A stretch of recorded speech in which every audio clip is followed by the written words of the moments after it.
আজকে বাজার থেকে নিয়ে এসেছিল বেশ অনেকটা পাবদা মাছ, আর সেটাই বানাবো সর্ষে পাবদা।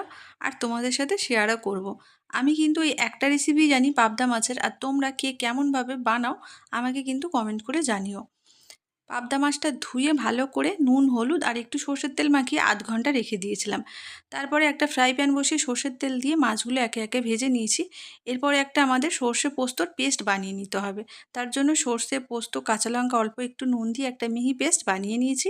এরপর ওই মাছের তেলে দিয়ে দিলাম কালো জিরে, তারপরে কিছুটা পরিমাণ আদা থেতো করে রেখেছিলাম দিয়ে দিলাম।